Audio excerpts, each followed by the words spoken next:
अध्याय 5 कृष्ण कर्मयोग कृष्ण भावना भावित कर्म संन्यास कर्मणा कृष्णा पुनयोर्ग च संससि यच्छेषु यतयोरेकं तन्मे ब्रूहि सुनिश्चितम्।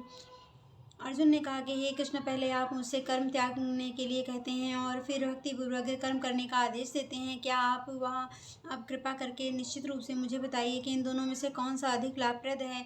भगवद गीता के इस 5वें अध्याय में भगवान कहते हैं कि भक्ति पूर्वक किया गया कर्म तथा शुष्क चिंतन से श्रेष्ठ है। भक्ति पथ अधिक सुगम है क्योंकि दिव्य स्वरूपा भक्ति मनुष्य को कर्म बंधन से मुक्त करती हैं। द्वितीय अध्याय में आत्मा तथा उसके शरीर बंधन का सामान्य ज्ञान बतलाया गया है। उसी में बुद्धि योग अर्थात भक्ति द्वारा इस भौतिक बंधन से निकलने का भी वर्णन हुआ है। तृतीय अध्याय में यह बताया गया है कि ज्ञानी को कोई भी कार्य नहीं करने पड़ते हैं। चतुर्थ अध्याय में भगवान ने अर्जुन को बताया है कि सारे यज्ञों का पर्यवसान ज्ञान में होता है, किंतु चतुर्थ अध्याय में अंत में भगवान ने अर्जुन को सलाह दी है कि वह पूर्ण ज्ञान से युक्त होकर उठ कर के युद्ध करे। अतः इस प्रकार यह भी साथ भक्तिमय कर्म तथा ज्ञान युक्त अकर्म की महत्ता पर बल देते हुए कृष्ण ने अर्जुन के संकल्प को भ्रमित कर दिया है। अर्जुन यह समझता है कि ज्ञान में संन्यास का अर्थ है इंद्रिय कार्यों के रूप में समस्त प्रकार के कार्यकलापों का परित्याग, किंतु यदि भक्ति योग में कोई कर्म करता है तो फिर कर्म को किस तरह त्याग हुआ। दूसरे शब्दों में वह यह सोचता है कि ज्ञान में संन्यास को सभी प्रकार के कार्यों से मुक्त होना चाहिए, क्योंकि उसे कर्म तथा ज्ञान असंगत से लगते हैं। ऐसा लगता है कि वह यह नहीं समझ पाया कि ज्ञान के साथ किया गया कर्म बंधनकारी न होने के कारण कर्म के ही तुल्य है। अतएव वह पूछता है कि वह किस प्रकार के कर्म त्याग दें या पूर्ण ज्ञान से युक्त होकर कर्म करें। संन्यासं कर्मयोगस्य निःशेषस्कार करावुः यतो अस्तु कर्म संन्यासात् कर्मयोगो विशिष्यते। श्री भगवान ने उत्तर दिया कि मुक्ति के लिए तो कर्म का परित्याग तथा भक्तिमय कर्मयोग दोनों ही उत्तम है, किंतु इन दोनों में से कर्म के परित्याग से भक्ति युक्त कर्म श्रेष्ठ है।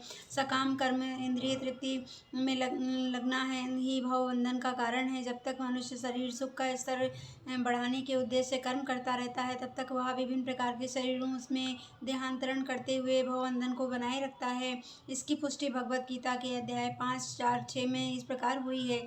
नूनं प्रमता कुरुते विकर्म यदिन्द्रिये प्रीयते आपूर्णकरोति न साधु मन्यते आत्मनोऽहम् शन्यपि क्लेशद आसदेहा पराभवसिस्तावन् वद बोधजातो यावन् जिज्ञासन आत्ममत्त्वं यात्प्रक्रियास्ताविदं मनो मे कर्मात्यकम् येन शरीरबन्धा एवं मना कर्मवशं युक्ते अविद्यायात्ममनुम्यं तद्धि मामे परमप्रीत्यं यामन्मयं वासुदेवाचामुच्यते देहयोगेन तावत्।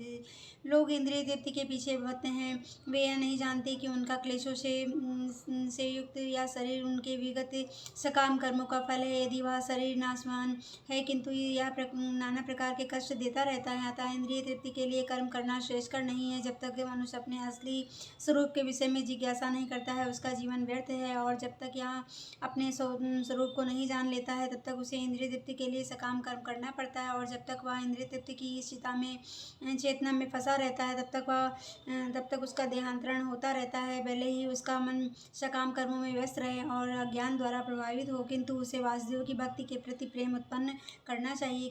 केवल तभी वह भवबंधन से छूटने का अवसर प्राप्त कर सकता है।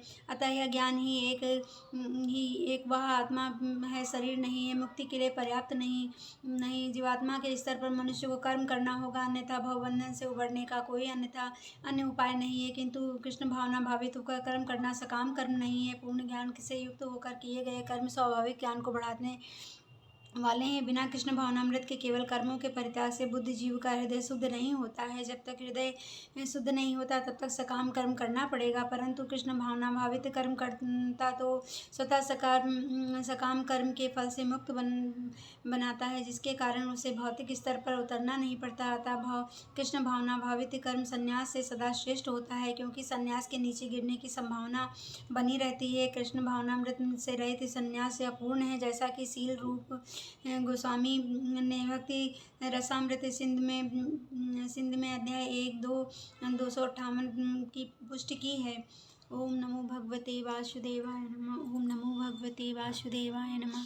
ओम नमो भगवते वासुदेवाय नमः। ओम नमो भगवते वासुदेवाय नमः।